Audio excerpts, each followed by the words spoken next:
സംസ്ഥാനത്തെ സർവകലാശാലകളിലേക്ക് വൈസ് ചാൻസലർമാരെ നിയമിക്കുന്നതിൽ കാലതാമസം എന്തിനാണെന്ന് ഹൈക്കോടതി. വൈസ് ചാൻസലറെ നിയമിക്കാനുള്ള അധികാരം ഗവർണർക്കാണെന്ന് സർക്കാർ കോടതിയിൽ അറിയിച്ചു. എന്നാൽ സർവകലാശാലയുടെ അധികാരത്തിൽ നിന്നും ഗവർണർ മാറ്റുന്ന ബില്ല് അവതരിപ്പിച്ചിട്ടുണ്ടെന്നും കോടതി അറിയിച്ചിട്ടുണ്ട്.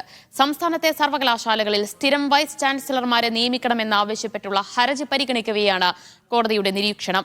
ഷംന അശോക് വിവരങ്ങൾ നൽകും. ഷംന, VC നിയമനവുമായി ബന്ധപ്പെട്ട ഹർജിയാണ് കോടതി പരിഗണിച്ചത്. അതിൽ എന്താണ് കോടതി നിരീക്ഷണം? സർക്കാർ എന്താണ് കോടതിയെ അറിയിച്ചത്?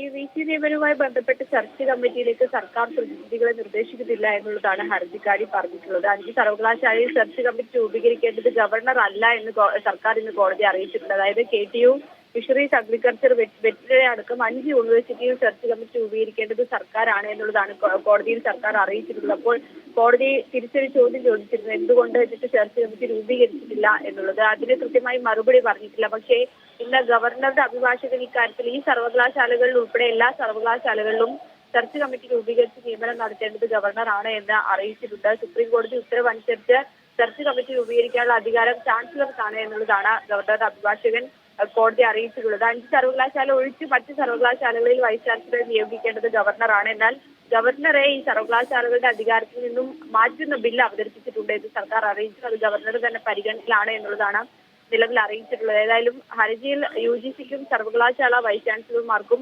ഗവർണർക്കും ഹൈക്കോടതി നോട്ടീസ് അയച്ചിട്ടുണ്ട്. ഈ അടുത്ത മാസം 11-നായിരിക്കും ഇനി കോടതി കേസ് പരിഗണിക്കുക. കേരളത്തിലെ സർവകലാശാലകളിൽ സ്ഥിരം VCമാരെ നിയമിക്കാത്തതുമായി ബന്ധപ്പെട്ട ഹർജി പരിഗണിക്കുകയാണ് കോടതിയുടെ നിരീക്ഷണം. എന്തുകൊണ്ടാണ് VCമാരെ നിയമിക്കാത്തത് എന്ന ചോദ്യമാണ് കോടതി ചോദിച്ചത്. ഷംന അശോകാണ് വിവരങ്ങൾ നൽകിയത്.